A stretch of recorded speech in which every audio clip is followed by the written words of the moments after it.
Oh kon borong. Es tehmu cik oke ra? Masih. Ya kono didol goblok. Ngono.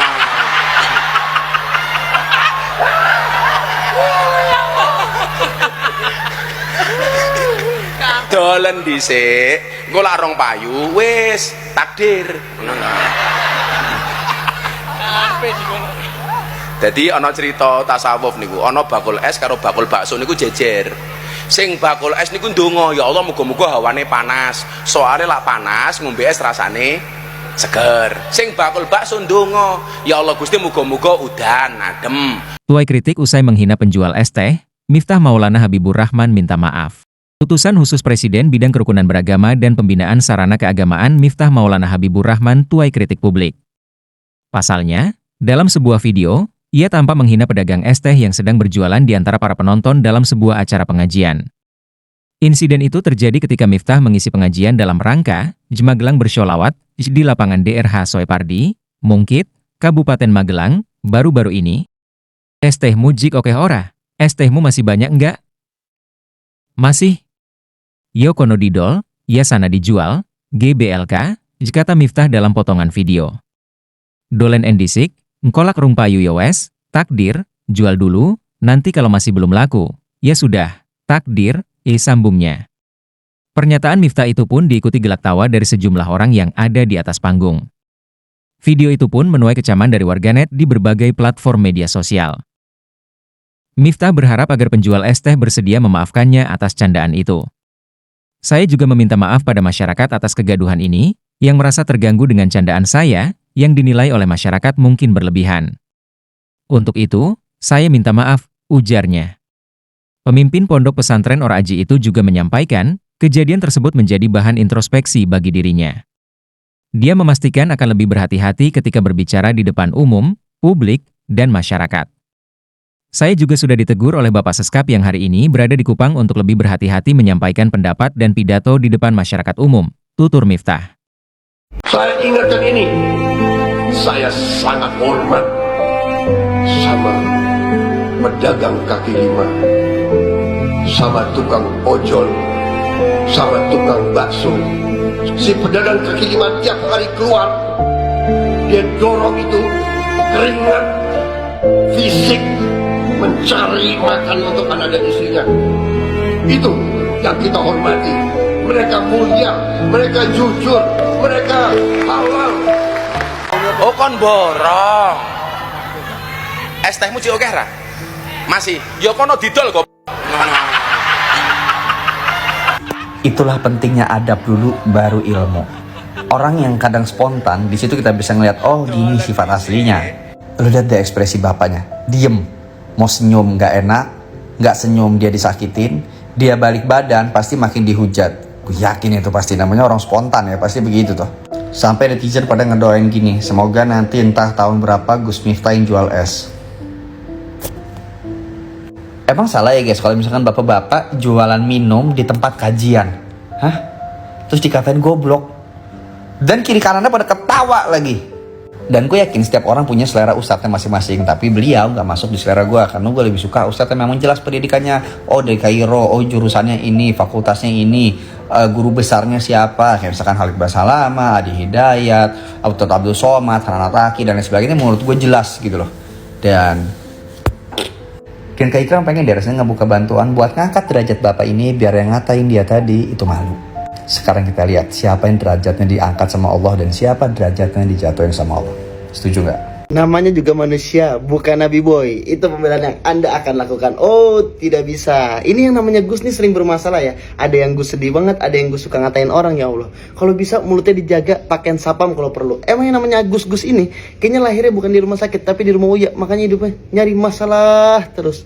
Lagi biarin aja orang mau dagang apa juga, ah. Dia cuma jualan ST, bukan jualan agama. Dia cuma nyari nafkah, bukan nyari panggung. Lagi kalau dibilang bercanda, bercanda itu ketika orang yang dibercandain ketawa, itu adalah bercanda. Tapi ketika dia tidak tertawa, itu adalah sebuah hinaan. Sampai sini paham? Lagi gue ngeliat ngatain bapaknya, ya Allah teriak-teriak di mic. Nggak usah teriak-teriak, ngeri amandale mental. Lagi itu bapak udah tua, nggak pantas dikatain begitu. Kita aja yang muda belum tentu sampai seumur bapaknya. Buat kalian yang mau donasi buat bapaknya, bisa di sayap hati langsung donasi. Mending donasi buat bapaknya daripada si Agus bikin sedih doang. Ya, lagi jualan es mah enak, laku nggak laku tetap cair. Semangat Pak. Gus, lu ngapa? Lu ngapa sih bikin orang gedek banget? Lu kan pemuka agama, tokoh agama. Bisa-bisanya lu begitu, tingkah laku lu. Gue gedek banget, gue nontonnya. Lu kan pemuka agama ya. Masalahnya itu kan orang kecil gitu, ya kan? Kalau nggak mau bantu nggak, kalau gue nih ya, kalau lu nggak mau bantu, jangan cengin gitu. Sekarang lu minta maaf, lu kenapa takut miskin? Bilangnya bercanda. Kalau mau bercanda jadi pelawak, jangan jadi pemuka agama. Tuh kalau gua yang ada di situ tuh, gua rempar lu. Pakai kacamata mulu lagi lu. Kenapa emang mata lu bicek? Hah? Nggak bisa ngelihat itu? Udah ketawa kenceng banget lagi ngecengin orang. Ih, kalau gua beneran ada di situ ya, gue lempar muka lu se-ST disemutin lu. Gak penting gue ilmu banyak, gak punya adab, gak bisa ngargain orang, gak penting gue. Lu kocak banget lu, setan. Jadi sebenarnya memang karakter dakwahnya Gus Miftah itu seperti itu. Jadi kalau saya mau menyalahkan juga bukan kapasitas saya, karena Zaidan, alasan dakwah itu nggak masuk akal kalau dijadikan pembelaan untuk melontarkan kalimat-kalimat semacam itu. Dilontarkan kalimat semacam itu ke pedagang, coba. Kepada pedagang, dikatain dengan kalimat semacam itu, masuk akal nggak kira-kira? Hanya karena Gus Miftah itu mampu memborong dagangan orang, bukan berarti juga kalimat itu pantas untuk dilontarkan kepada pedagang. Sudahlah, alasan guyon-guyon itu udah nggak masuk akal. Kau mengatakan, oh tidak mampu menyalahkan karena tidak ada kapasitas, tidak berkapasitas, dan lain sebagainya. Tapi kau ikutan ketawa. Ketawa.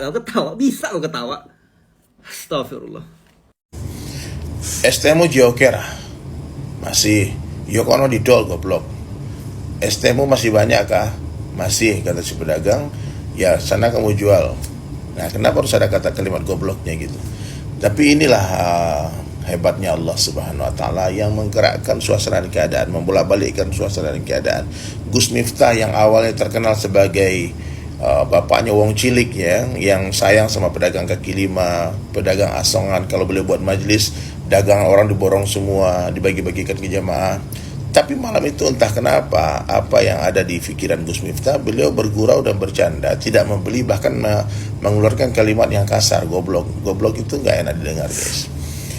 Oke, ini sudah terjadi dan Gus Miftah sudah meminta maaf, bahkan sudah berniat untuk mencari bapak tadi, menemui beliau.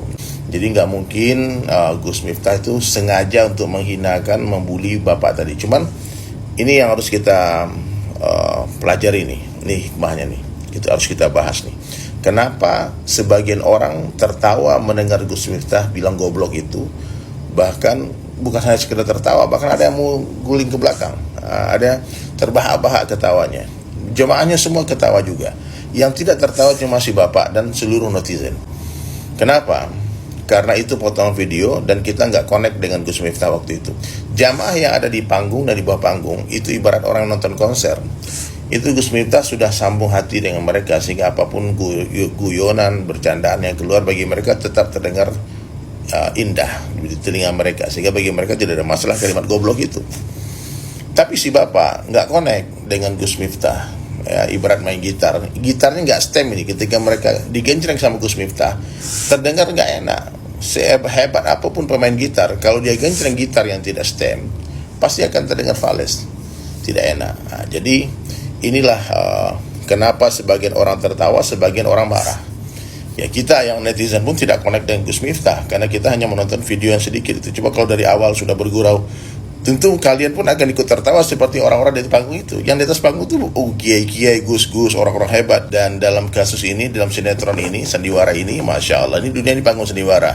Gus Miftah telah memerankan sebagai pemeran antagonis yang telah dihina satu Indonesia.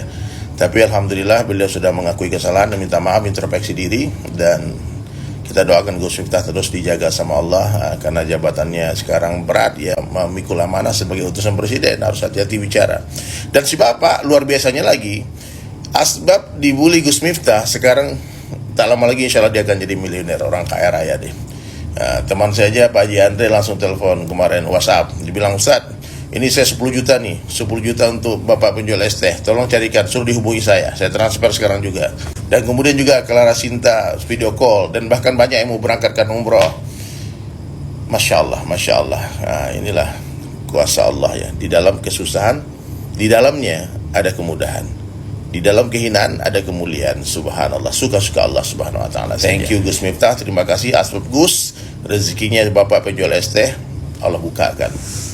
Sangka baik terus, sangka baik terus, insya Allah hati jadi baik. Oke, sangka baik kepada Allah, sangka baik kepada Allah, insya Allah hidup kita baik, mati kita baik. Melalui video ini, bismillahirrahmanirrahim, saya izin untuk mengumrohkan beliau. Insya Allah di umroh akbar saya di bulan Ramadan. Saya dulu pernah tinggal di Magelang. Tangannya itu patah, yang pas berhenti kan patah tangan itu terus berhenti, sekarang jualan es teh. Ya Allah, Bapak itu pernah patah tangan dan jualan es teh sekarang. Ya Allah. Dan kabar baik, ya Alhamdulillah saya sudah terhubung dengan Bapak Sun yang dari Magelang, penjual es teh. Yang Alhamdulillah atas izin Allah sudah terkonek video call dan sudah dapat KTP-nya, sudah dapat kakaknya. Insya Allah kita akan umrohkan beliau di bulan Ramadan tanggal 3 Maret, sudah ada tiketnya. Masya Allah, tiket dan hotelnya sudah siap semua. Bismillah, mohon doa dari teman-teman, keberkahan buat kami dan keluarga insya Allah, dan seluruh para ayah, para pejuang nafkah, para ibu, para pejuang nafkah, dan semuanya saja berkah selalu semuanya. Barakallahu fikum.